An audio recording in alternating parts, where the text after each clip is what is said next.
welcome to my podcast. This is Anne of Fiber, Floss, and Fiction. Today is Wednesday, April 15th, 2020. I hope everyone is doing well, staying safe, not getting sick, and weathering the quarantine wherever you might happen to be in the world. We are still staying home, just not really going out much. Made one foray out this week to drop off our signed taxes, and that's it. So lots of at-home time. I think everybody's looking for relatively low-key and simple things right now. I know I am, and that'll be reflective in some of the stuff that I'm going to show you today. But we are both still healthy. Neither my husband or I have gotten sick, which, knock on wood, that will continue. The dog is loving the fact that everybody's home. Cat, not so much, but she's still on her 20-hour-a-day nap schedule, so all is right in her world for the most part.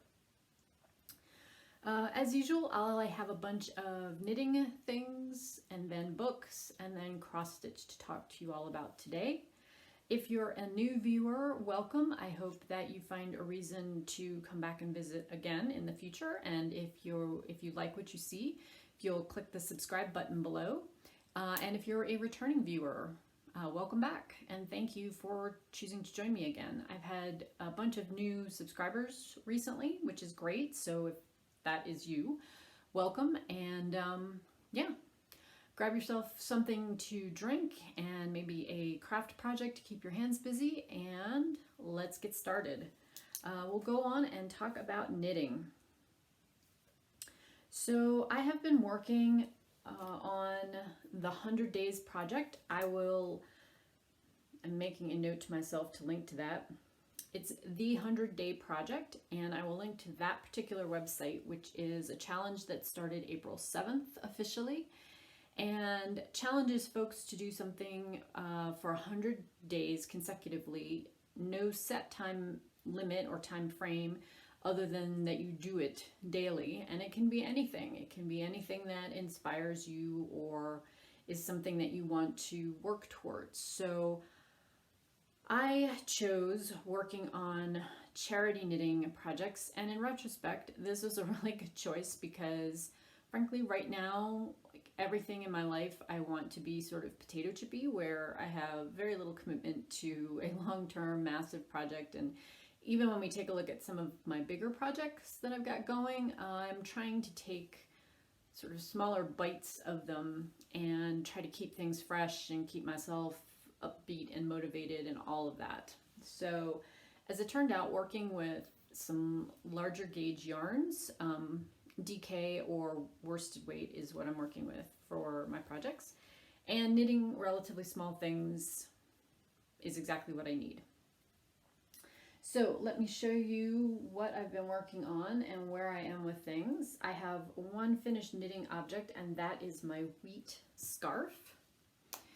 This is still not blocked because we had beautiful weather this past weekend while I was finishing up knitting this, and then Monday it snowed and it got very cold and very blustery, and it's sunny today, but it's still, the wind is cool. So have not blocked this yet, but we'll do that. So this is Tin Can Knits wheat scarf. Again, I will link to patterns down below in the description box if you are interested in knitting any of these. This is a freebie. Mostly garter stitch, but a little bit of ribbing, which is why it needs a block to kind of pull that out. The yarn that I used is Malabrigo worsted. I had 2 skeins of it, and I used basically all of it. There's maybe a couple yards left, but not enough to do anything else with. And so that's about 400 yards. The colorway is Velvet Grapes. This was in my stash from a long time ago. So, and you can see why it needs to be blocked. It has a little bit of a bubbly issue with the suction that's got the ribbing here. So you start with a garter stitch hem, if you will, and then you work this very simple reversible pattern on both sides. And it's a nice long, like, wrap completely around your neck, warm, snuggly scarf. So very happy with that. I think I mentioned last time, I love scarves. I love to wear them. I love to have something warm and snuggly around my neck. I don't like knitting scarves. So I watched a few videos and kind of tried to just power through this so I could use up the yarn and get this project finished. So other than blocking, it's done. The ends are woven in. So there is another one for the box. I'm just making Ziploc bags full of the finished pieces that I've got. And so when I'm come to the end of all this, which will be July, I believe, I will show you guys what I've gotten accomplished. I think when you see just one project like a scarf, you think, well, that's not really that much. I think over the course of 100 days, 3 months, knitting at least an hour a day on a project for this particular challenge, it'll be interesting to see like what size box gets filled up, because little steps but big progress, I think, is kind of how I'm looking at it. So once I finished that, I pulled out another worsted weight yarn. This is actually technically an Aran. My yarn ball is a little bit collapsed because I've knit from it. This is Sincere Sheep's Favor, and it's 200 yards and 4 grams, I believe, is the put up. This is the Bare colorway, meaning bare like B-A-R-E, without any dye on it. And I have another skein of it in a natural dyed color that came with the Made Here club that was some different weights of yarn and different colorways and things like that from the Sincere Sheep shop that I was in last year. So I hadn't worked with this yarn base before. I left the tag downstairs. I think it's 80-20 wool, natural colored wool, and alpaca. So it has a nice sheen to it. It is very warm, and it is knitting up into a very dense pair of mittens. I chose, let me go this way with it to get rid of part of the pattern. These are the Orasund mittens from Through the Loops, which is Kirsten Kapoor, her design. I love her patterns. They're extremely well written. They're always good, like the size range is always good. And these are not anything really difficult, but they have a really nice thick cable pattern that runs up the outside of the back of the hand. Twisted ribbing. And my gauge was a little bit off for these, so I wound up casting on the smallest size, but it's fitting more like an adult medium. So the first one of these is done. Like I said, see that gorgeous cable pattern? I loved it. It's just nice and chunky, and I think this yarn shows it off really great. So twisted stitch, and I like that the cuffs are also a little bit long. I don't like that when I'm wearing mittens.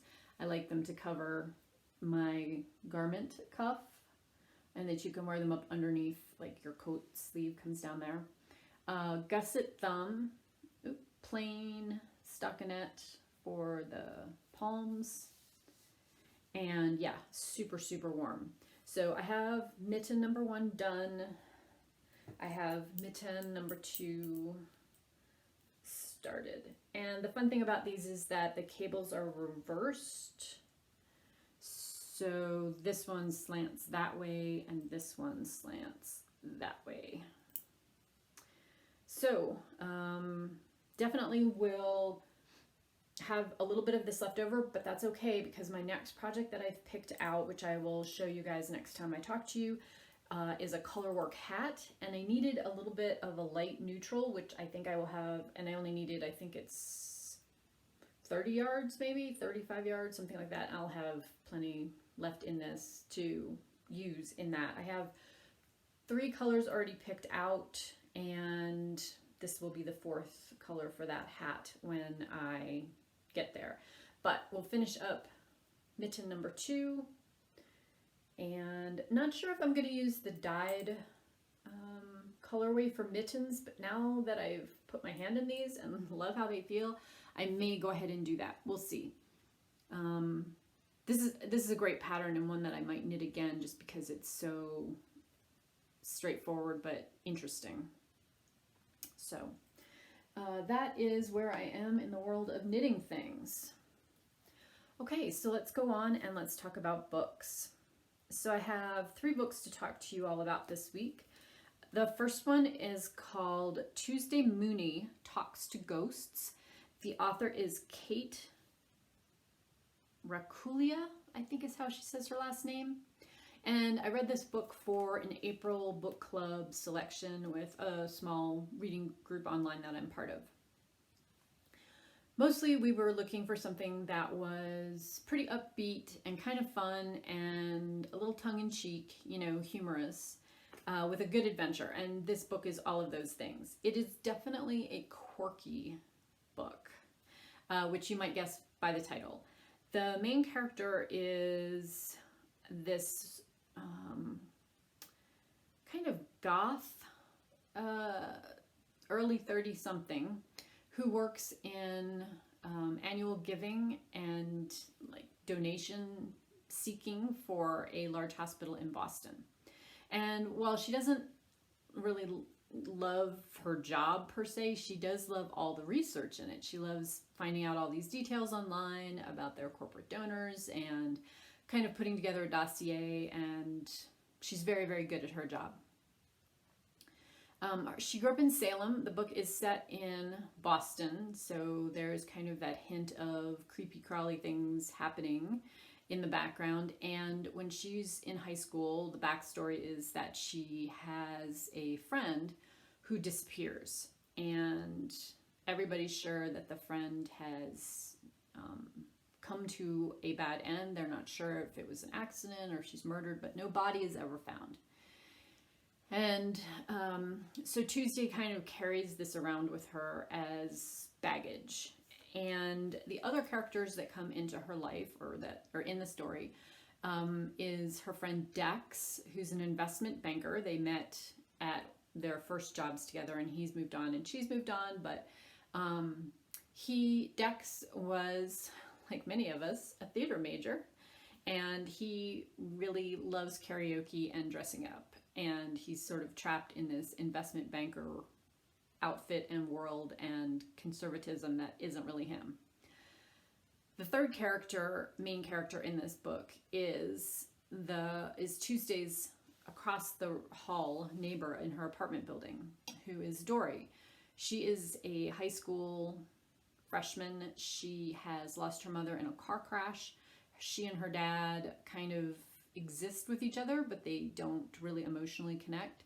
And Tuesday has offered to tutor Dory in her classes, which Dory's very happy about because she really looks up to Tuesday and admires her and kind of wants to be her when she grows up. So the trigger that starts this whole plot off for this book is there is a local eccentric who's also happens to be a gazillionaire. He owns tons of real estate and has gobs of money. His name is Vincent Price, but not Price, P-R-I-C-E, P-R-Y-C-E, but he loves all things macabre and Dark 13 and that kind of thing. And he's put together this elaborate scavenger hunt that will only start off when he passes away. And he happens to pass away from a stroke at a fundraiser that Tuesday's attending. And so into this, we meet this whole cast of characters who peripherally get drawn into looking for the clues and trying to figure out what Vincent Price means by these clues that he's found. And so this motley group of people set out to try to solve this puzzle. And at the end of it, Vincent Price and his will have promised riches for the winner of the scavenger hunt. So we get to find out lots about our main three characters, plus other characters who are involved in the scavenger hunt. If you're familiar with Boston, it's kind of fun to know some of the places and areas that the author brings up in the book. If you're not, it's just kind of a fun tourist guide because the characters go to all different places in Boston, and it also brings in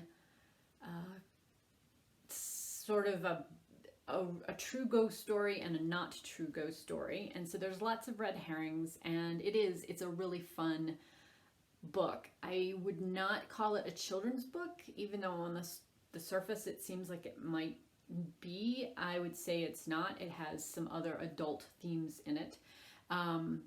So maybe young adult and onward would be good.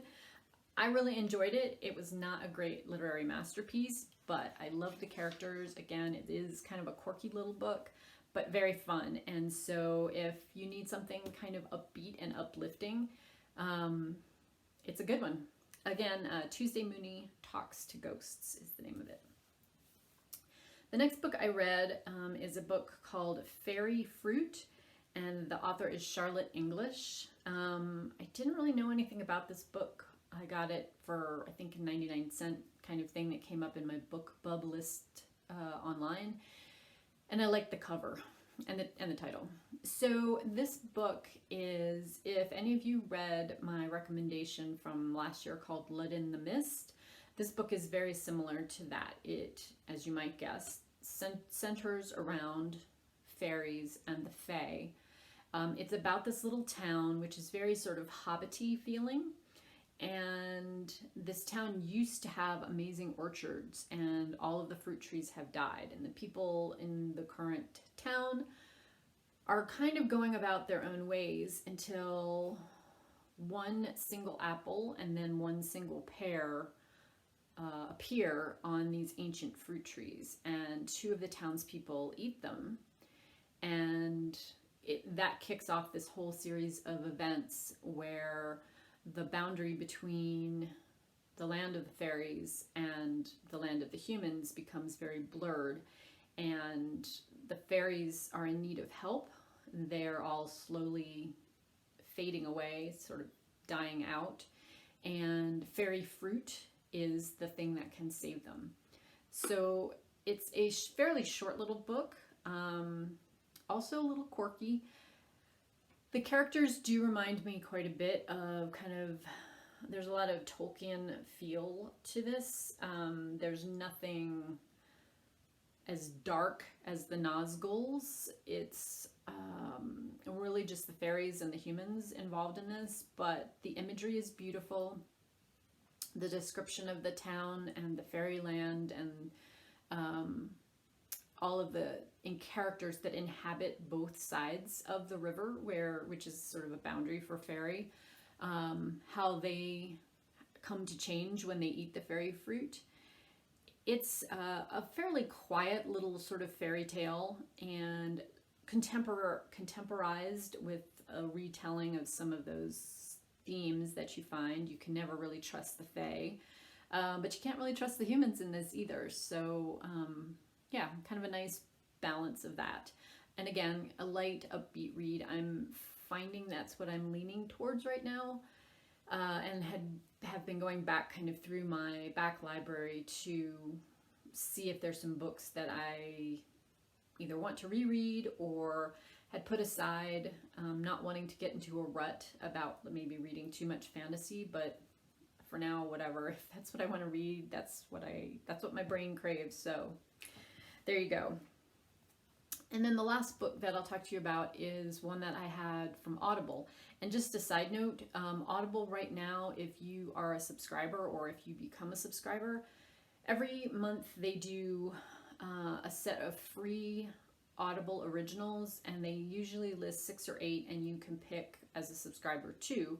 But this month they're actually offering all 8 as freebies. And I started, not all of them appealed to me. I downloaded 3. They're all fairly short, like 3 or 4 hours.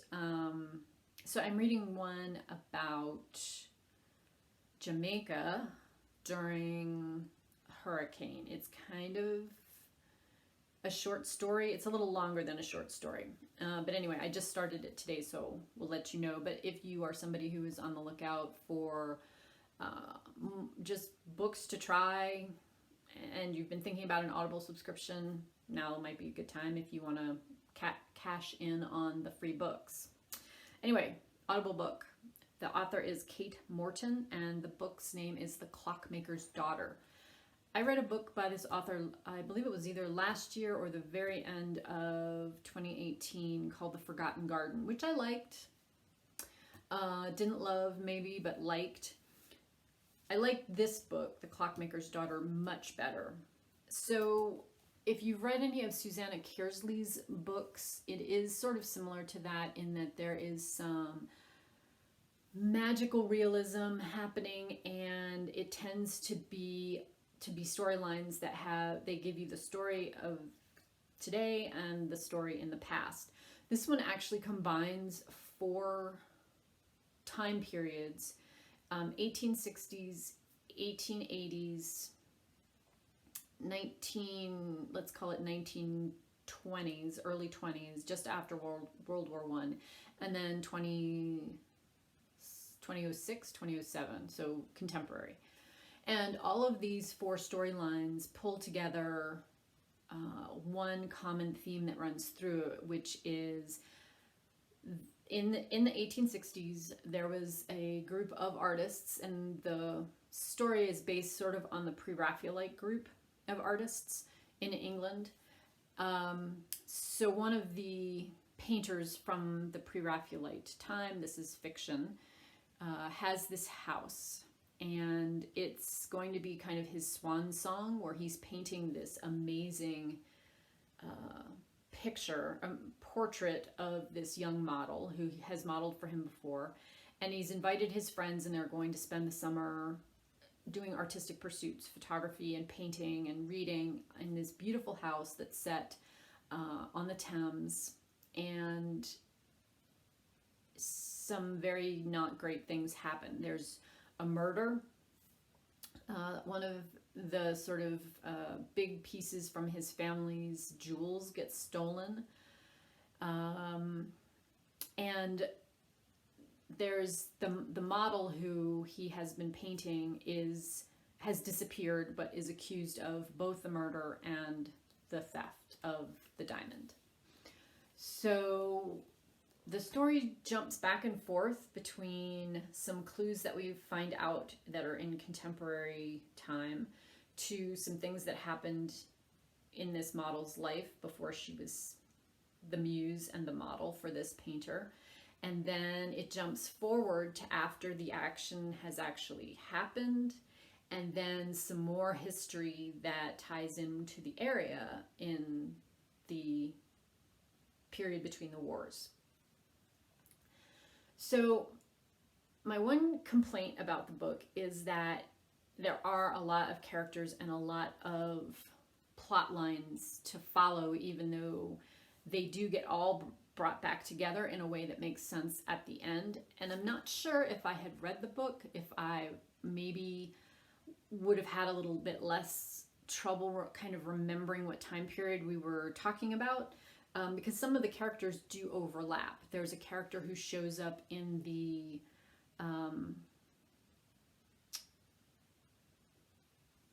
let's say 1920 period, who we also find out about in the 1860 period. And a little bit of their story comes forward into the 21st century. So I wonder if I had read the book and like each chapter had a date on it, I would maybe have been placed a little bit better. But that said, I really enjoyed this story. It was obvious that the author had done a ton of research into the time periods that she was focusing on, definitely on the Pre-Raphaelites. And so while this painter, Edward Radcliffe, is a fictitious character, the artistic movement was not, and so there's quite a bit of information in this historical fiction about that. There's also, she also does a really good job about only teasing out little bits of information about the main character. And I will say that this has some of that sort of fantasy overlay, if you will, in the sense that this story has a ghost in it who is present through the entire book. She's kind of the common thread. And the author's done a really good job of creating the character of this ghost, that you don't find out too much about her backstory until the story really gets unfolded and you start thinking you know what's going to happen and looking for the clues, and she's dropping hints, but some of them are a little bit of red herrings. So I definitely enjoyed this. I would recommend it if you like historical fiction. It's a fairly long book, so it may be perfect for you right now if you have a lot of time for reading. If not, it's still a good read. And like I said, I enjoyed it more than her other book, The Forgotten Garden. I think this is a more recent book of hers, and so it may just be she's kind of gotten her feet under her and her writing style has evolved. So right now I just started, like I said, I just started this new Audible book that's fairly short. I'll report on that next time. I just started another print book, but I'm not sure if I'll finish it or keep going on it. It might be a little more than what my brain can manage right now. So we'll report back on that next time I talk to you all. All right, so let's go on and talk about cross stitch.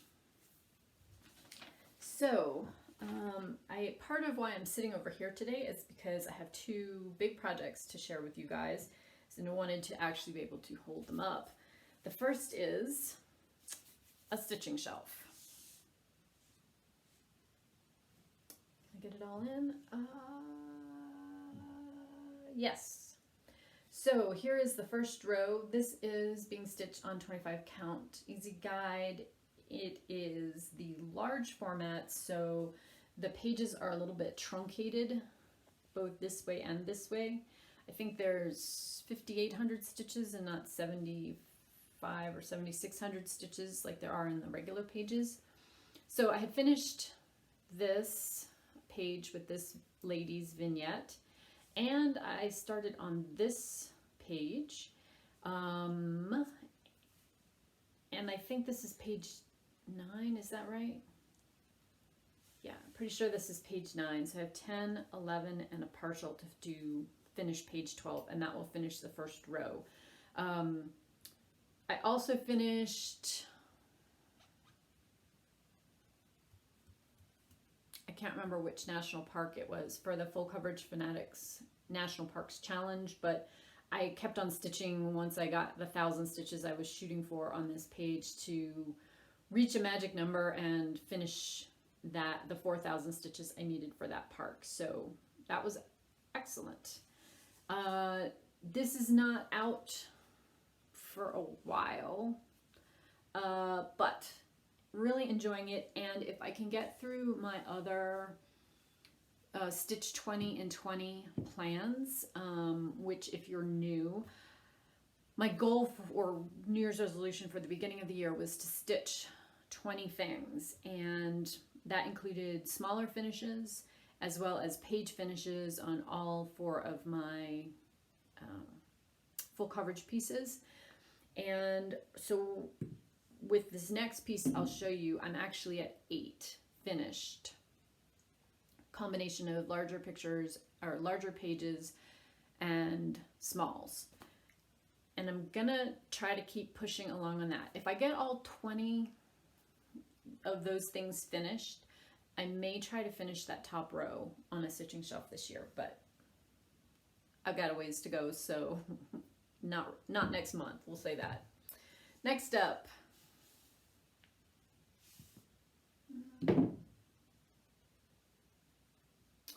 Once Upon a Fairy Tale. This is an Aimee Stewart design. Charted by Heaven and Earth. I am doing the supersized max color, and I have finished this page. Now, I have opted not to do actual pages on this one. This is like normal format pages. But I wanted to get all of this book done. So this actually wound up being about 8,500 stitches. So it's more than a page, but I'm calling it a page finish. So this finished the Badlands National Park for the National Park Challenge, as well as continuing on into this page. And I am working on this from the bottom up. So this is the center bottom. Love the detail on it. I think it looks amazing. Crazy amounts of confetti, but I knew that that would be a thing when I started it because it's supersized max color version. That will be out again next month for I think 1,000 stitches for a Semi-Sane Stitchers group prompt. Oh, hang on, because my other one's over there, but I'm going to just walk over and get it. I'm not going to turn you guys off. Stay right there.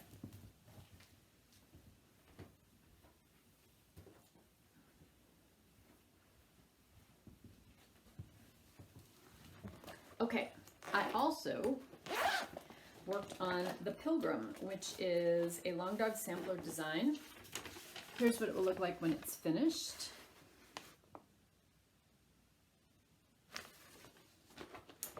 And I am going to try to work on this at least one stitch session one day a month with Kim Spartan Stitcher. But I had this actually work for a prompt for Semi-Sane Stitchers. And so I went ahead and put 1,000 stitches into it for this go round while I had it out. So I'm stitching this 1/2 on this beautiful linen called, colorway is Butternut from Crossed Wings. I am using one strand of Silks for You in this kind of periwinkle purplish color. I believe their color is PR009. If you're desperate for it, let me know and I can look it up in my Etsy history. So this go round, I worked on this set of stair step things. I added this motif, the 2 ducks, the bird in the cage, the beginnings of one of the phrases, and this odd little squirrel, beaver. I'm going to go with squirrel because it's in a tree, but it's odd looking. So basically worked up. And so this, again, I'm working from the bottom up. So this is the bottom of the design. So this will be out once, but not once again in May, but not again until then. And no specific plans to finish this. This was a new start this year if you're new to my channel. So it's not on the master list for things to get done, but it is fun to stitch on, especially if you've been working on something with a lot of confetti where you don't have to change your thread very often, if at all. You know, you work an entire length of thread, and yeah, that's a nice break occasionally. And then last but not least that I've been working on, if I can find the picture, here it is Brenda Gervais Summer Schoolhouse 1. I have the whole set of these, but this is the one I'm focusing on for a finish this year. And I am stitching my version on 28 count Monaco Antique White. I am using a combination of color and cotton and Gentle Arts threads. And here is where this one is. And this is what I've been working on most recently. So I need to finish filling in the bird and filling in the house. I have the large strawberry urn. There's one motif up here and then the border to finish. And every time I work on this, it's being stitched 1/1. I think, wow, I've worked on this for several hours and I'm still not that close to being done with it. So today's only the 15th. The only other thing that I have as to work on for sure this month, and this goes into plans, is my Which Way project, which is Heaven and Earth Designs piece that I'm going to be working on for the Full Coverage Fanatics monthly challenge, which is Egypt. I'm using it to represent worship of the dead, since there was a graveyard scene in it. So I have 15 more days to work on that, and I'm thinking I may keep this out for a bit and see if I can't make more progress on it, and maybe work on this tonight, put Which Way on my frame tomorrow, and then alternate working on the two of them, kind of thing. I'd love to get this done and love to have another finish to list for Stitch from Stash this month. This is kind of tedious to work on though. It's very small and I have trouble working on it at night unless I have really, really good light because the stitches are so small. But I love how it looks. I love the colors. I think it looks great. And I love the design. I love Brenda Gervais's design. So anyway, we'll find out next time I talk to you what my final plan was for that. But I'm thinking I may try to push on and get that one done. It would be nice to have finish number 9 out of 20, and then I could be almost at the halfway part. And I feel like in May I could definitely get myself to finish number 10 of 20, and then it's all downhill. So that's what I've been working on in cross stitch. I did want to just come back and talk to you guys a little bit about some other stitchy things I've been doing in bits and bobs. I showed this last time. This is this cute little mug rug that I'm working on. That was a kit. It's wool applique, and I've gotten all of the actual stitching done on this, as well as the embroidery, and I just need to attach the back to it with blanket stitch, and then it's done. I love this. I think it is super, super cute. And it was not a super long and hard project, but I love the colors in it, and that little bee with his antennae. Love that as well. Added some French knots here. He's also got French knots in his antennae, and then the embroidery is you can order from the Shabby Fabrics website. You can order this, which is a rayon thread, and the blue is variegated, which makes the flowers, I think you can see some of them are a little bit darker and some of them are a little bit lighter, and maybe not perfect, but I do think it's quite cute, and it was very fun to do. So since I had finished this, I remembered that I have a set of other wool applique that have been working on. It's a month, like 12 months of the year series. If you've been with me a while, you probably remember this, but if you are like new in the last year, you will not have seen this. These are the Bertie's Year designs from All Through the Night. That's her brand. And I finished January, which is super cute. And they all feature the little bird. Sidebar, the clockmaker's daughter, the main character, one of the main characters, goes by Bertie. But I think it's B-I-R-D-I-E is how they would have spelled it, as opposed to Bertie. Anyway, digression.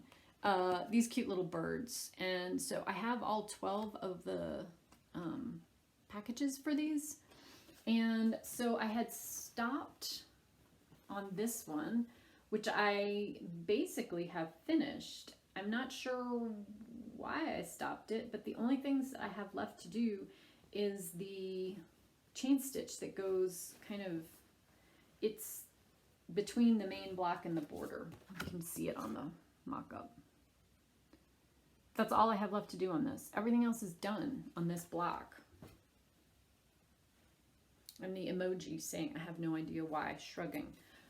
So I thought, why don't you just earmark that to do this weekend, and then you will have Bertie and his girlfriend done. So I plan to do that this weekend just to get this one done, and then I've pulled out the March kit to look and see what it looks like. It's got bees, I think. Anyway, super cute. Would love to get that one done too, and maybe work my way through that set of stuff. I have no idea whether this will last or not, but hey, why not? We'll give it a shot. I will put links to Shabby Fabrics below as well if you want to go and check out their wool kits. But I think that's it for me. Again, I hope you guys are all doing well. I'm thinking of each and every one of you. I appreciate so much your lovely comments and folks who have checked in and just said hello. And whether you grabbed me here on YouTube or Instagram or Facebook or sent me an email or a message, yes, we are all okay here, and I hope that that is a truth at your end as well. I know I've been enjoying the fact that there's been a lot more videos to watch. I'm horrifically behind, but that is a steady state of affairs with YouTube FlossTube videos, I think. Anyway, that's it for me this week. I will try to get back to talk to you guys in about another 10 days, which will take us to closer to the end of the month. I hope that you're enjoying the change of seasons, whatever hemisphere you're in, and are doing okay. Make sure to take good care of yourselves and your loved ones, self-care, extra orange juice, whatever else you need to feel like you're doing the taking care of. And I will talk to you guys soon. So take care until then. Bye-bye.